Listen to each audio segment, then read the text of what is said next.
Bonjour et bienvenue dans cette nouvelle vidéo de mon défi 30 vidéos en 30 jours.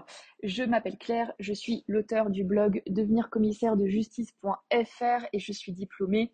C'est vrai que je le dis pas toujours dans la présentation, mais ça me semble évident. Donc je te souhaite la bienvenue à nouveau sur ma chaîne YouTube et je te rappelle que tu peux recevoir gratuitement mon e-book, mon livre, les 5 erreurs à éviter pour réussir l'examen de commissaire de justice. Donc il suffit de laisser ton email juste en dessous de la vidéo, dans la description.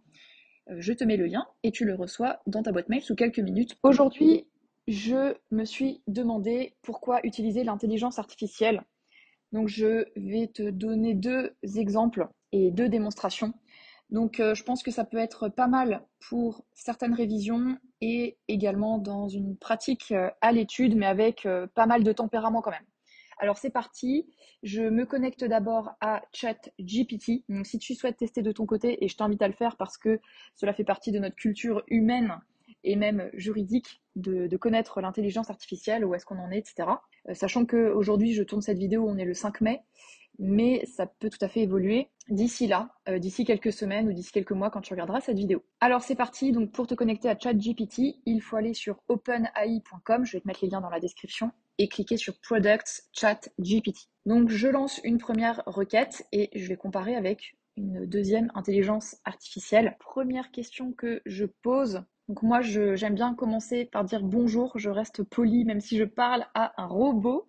C'est plus fort que moi, c'est mon éducation. Donc je lui pose la question du fait que j'aimerais savoir ce qu'est la servitude de tour d'échelle. C'est une servitude dont on se sert dans la profession, parfois on ne sait même pas qu'elle s'appelle comme ça, mais elle est très utile à connaître, notamment pour tout ce qui est les constats, les litiges, des conflits de voisinage, etc.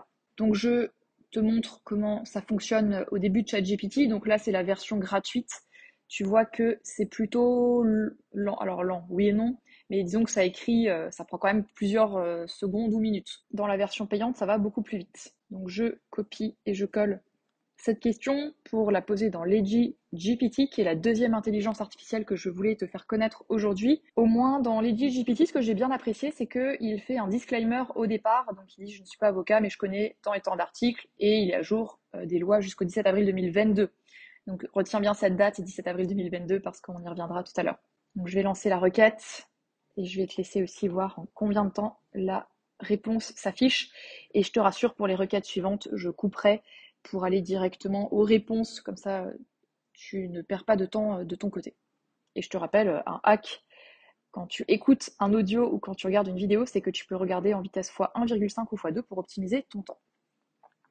Donc ici, LegiGPT va quand même plus vite, j'ai l'impression, que ChatGPT. Et il nous donne une définition alors qui est un peu différente de celle que j'avais eue hier. Hier, il me citait du code de l'urbanisme. Par exemple, il m'avait cité l'article R121-27 du code de l'urbanisme, l'article L121-31 ou L121-34. Il me parlait aussi du contexte urbain, rural, forestier. Donc, on continue. Je vais lui soumettre une deuxième requête pour te montrer tout ça. Donc, je vais lui demander, merci, est-ce que tu peux me dire comment aller en justice avec mon voisin qui ne coupe pas son très grand arbre?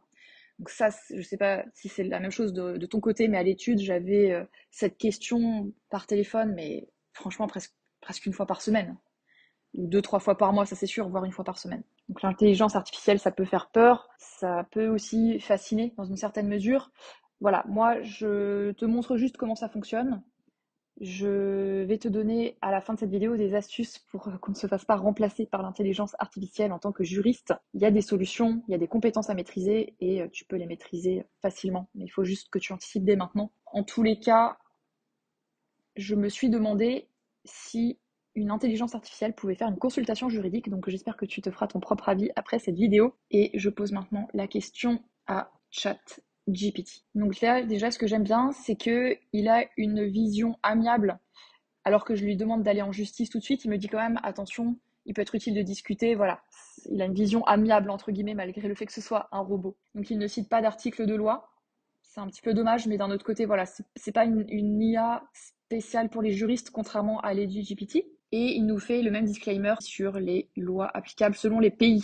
Ensuite, je me suis demandé si une intelligence artificielle peut nous aider concernant les révisions. Donc, je me suis mise à la place de quelqu'un qui part de zéro, qui ne connaît rien en procédure civile et qui n'a pas envie de lire peut-être 15 ou 20 pages sur le référé. Donc, est-ce qu'on peut demander à une intelligence artificielle un résumé de connaissances? Donc, j'ai pris l'exemple comment savoir s'il faut assigner en référé ou s'il faut assigner au fond.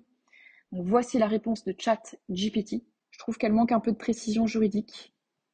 Toujours pas de texte, quelques références aux articles 834-835 du Code de procédure civile avec les mesures conservatoires ou la notion d'intervention rapide. Mais c'est tout. On demande maintenant à Lady GPT, même question. Voilà, donc là j'étais un petit peu déçue par le manque de précision, même s'il parle de l'article 835 en off sans le citer. Mais voilà, hier je lui avais posé la question quand j'ai préparé cette vidéo, je l'ai pas filmée, j'avais juste pris une photo, mais bon, peu importe. Et donc hier il m'avait cité l'article 484 du Code de procédure civile aussi. Voilà, on va dire que c'est extrêmement résumé. Après, libre à nous de parler aux intelligences artificielles en leur demandant des précisions. Ça, c'est tout à fait possible. Là, je pose des questions assez larges, mais si tu révises, etc., amuse-toi, tente et teste de savoir qu'est-ce qui est important à connaître ou je suis un élève commissaire de justice, qu'est-ce que je dois savoir pour ces questions-là. Voilà, ne fais pas confiance à 100% à l'intelligence artificielle, on est bien d'accord, mais par curiosité intellectuelle et humaine, je pense que c'est important de connaître ça et d'essayer en tout cas. Question suivante. Je me suis demandé si, en tant que professionnel du droit, c'est pertinent, en tout cas à l'heure actuelle, hein, de faire appel à l'intelligence artificielle pour une consultation juridique ou une question, une recherche juridique. Donc voici la question que je pose à Lady GPT en premier. J'ai obtenu une décision de justice ordonnant l'expulsion de l'occupant sans droit ni titre. L'occupant n'a toujours pas quitté les lieux. Qu'est-ce que je dois faire? Donc là, je lui donne vraiment les termes précis parce que je me suis dit qu'il va aller chercher les bons textes de loi. Est-ce que ce sera le cas?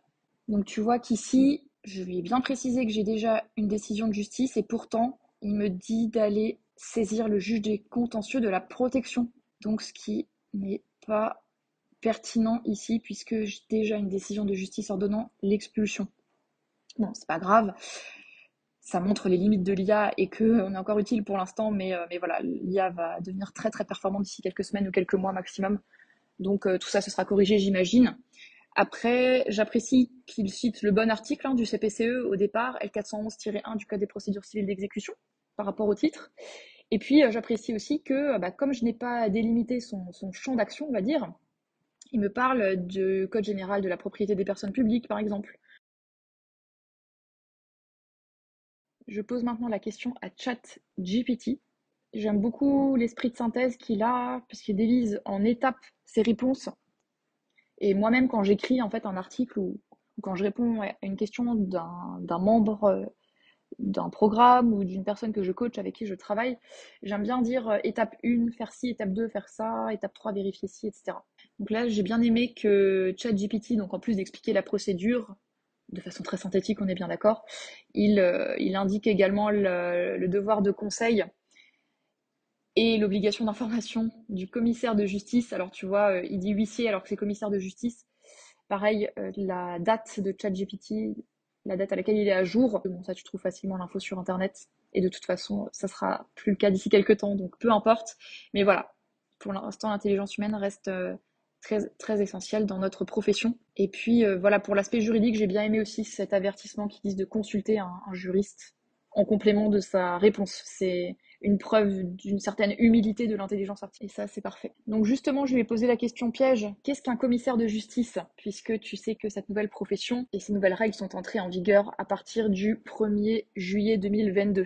Donc là, j'ai été agréablement surprise parce qu'il connaît ce terme. Donc sa définition est plutôt complète, plutôt correcte, on va dire, pour bien démarrer. Voilà, donc là, tu vois, il met un peu de temps parce que je te rappelle que c'est la version gratuite que j'utilise pour te montrer. J'ai un ami qui m'a laissé tester sa version payante et toutes les informations sortent en 2-3 secondes. C'est assez impressionnant. Après, voilà, on est beaucoup à utiliser ça. Donc, c'est normal que ça mette un peu de temps, hein. Ça reste quelque chose de gratuit, je vous rappelle, à l'heure où je vous parle, en tout cas. Peut-être que ce sera interdit également, cette intelligence artificielle dans notre pays, comme ça l'est dans d'autres. Donc, je me dépêche de faire cette vidéo pour te montrer. Je pose la même question à GPT.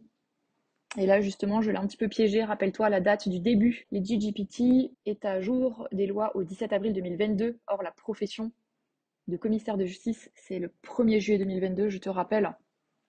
Donc à voir si son créateur, donc Steve, qui est indiqué juste en dessous, From Steve with Love, va mettre à jour son intelligence artificielle ou pas. Est-ce qu'il la laissera gratuite ou pas? Donc je vais te laisser découvrir la réponse. Voilà, donc là il est hors sujet, mais encore une fois, ça ce n'est qu'un souci temporaire, on va dire, puisqu'il va être, j'imagine, mis à jour par son créateur dans le futur. On parle de commissaire du gouvernement, du conseil de maison des ventes, voilà, donc on est hors sujet. Et bien sûr, pour ne pas rester sur une défaite, je lui ai demandé qu'est-ce qu'un huissier de justice. Et là, j'ai été déjà plus satisfaite de la réponse. Encore une fois, hein, c'est une intelligence artificielle, bien sûr qu'elle est incomplète, bien sûr qu'à notre niveau, pour l'examen de commissaire de justice, on doit être beaucoup plus précis que ça. Mais j'ai trouvé très amusant de poser la question à l'intelligence artificielle. Puis ça fait réviser en même temps. Voilà, là on est déjà dans quelque chose de plus complet, de plus correct. Et là on voit qu'il connaît son sujet. Ma conclusion sur l'intelligence artificielle et pourquoi l'utiliser. L'intelligence artificielle peut faciliter les recherches juridiques. Bien sûr que l'intelligence artificielle est insuffisante pour l'heure, à l'heure à laquelle je te prépare cette vidéo, mais les versions ultérieures qui vont arriver voilà, d'ici quelques mois ou semaines ou quelques jours seront beaucoup plus performantes. Donc tout ce que je t'ai montré comme point faible aujourd'hui, ça sera corrigé. Un point très important sur lequel je veux attirer ton attention, que ce soit dans le cadre de ta préparation de l'examen, mais même quand tu seras en poste ou si tu l'es déjà, c'est que dans la profession de commissaire de justice, il est très important, à mon avis, de garder nos émotions humaines. Bien sûr, c'est ce qui nous distingue de l'intelligence artificielle, mais je vais te donner un exemple. Si une personne pleure, si une personne est bouleversée à l'étude, parce que c'est une épreuve, hein, bien sûr, de se retrouver dans une étude de commissaire de justice, c'est qu'on a eu un souci quelque part dans notre parcours. Je t'invite à faire preuve de compassion pour trouver le meilleur accord possible au regard des intérêts du débiteur, au regard des intérêts du créancier. Garde en tête cette notion de quotité saisissable, garde en tête cette notion de principe de proportionnalité que nous indique le Code des procédures civiles d'exécution. Voilà, garde en tête vraiment le cadre légal, en gardant également un cadre humain pour être le plus juste possible. Alors on l'a vu, c'est quand même assez choquant, slash fascinant, slash flippant peut-être, de voir cette intelligence artificielle qui connaît autant de choses juridiques. Donc il est impératif, si ce n'est pas encore fait, de te rendre indispensable dans une étude de commissaire de justice, parce que voilà, le but c'est évidemment de garder nos emplois, et on sait très bien que des emplois seront détruits, d'autres seront créés avec l'intelligence artificielle. Donc je vais te donner des tips, des astuces pour te rendre indispensable à l'étude, si tu ne les appliques pas encore. Donc je t'invite à te former à maîtriser les compétences de management. Peut-être que tu en es qu'au début de ta carrière, mais voilà, forme-toi au management, pardon, à la gestion des ressources humaines, parce que ça, jamais une IA n'arrivera à le faire, à mon avis en tout cas, de façon efficace et de façon intelligente. Donc ça, c'est ton grand atout. Il faut que tu entretiennes un bon réseau professionnel. N'hésite pas également à te rendre sympathique en proposant un café, un thé à tes collègues, à ton ou tes employeurs. Ça, c'est pas encore quelque chose qu'une IA fera.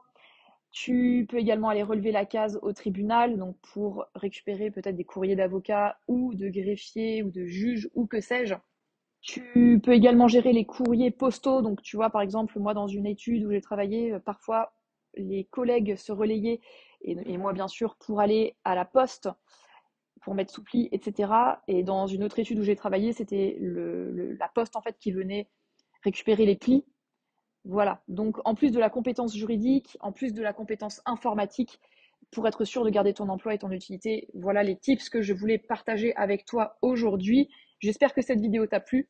Je te rappelle que tu peux télécharger mon e-book Les 5 erreurs à éviter pour réussir l'examen de commissaire de justice. N'hésite pas à me dire dans les commentaires si tu avais déjà testé l'intelligence artificielle, peut-être que tu en as testé une autre. Quel est ton retour? Quel est ton avis? Est-ce que ça te fait peur? Est-ce que ça te fascine? Voilà, le débat est ouvert. Il n'y a pas de jugement. Je pense qu'on a tous le droit d'avoir nos points de vue sur ça. Je te dis à très bientôt dans une prochaine vidéo de ce défi 30 vidéos en 30 jours.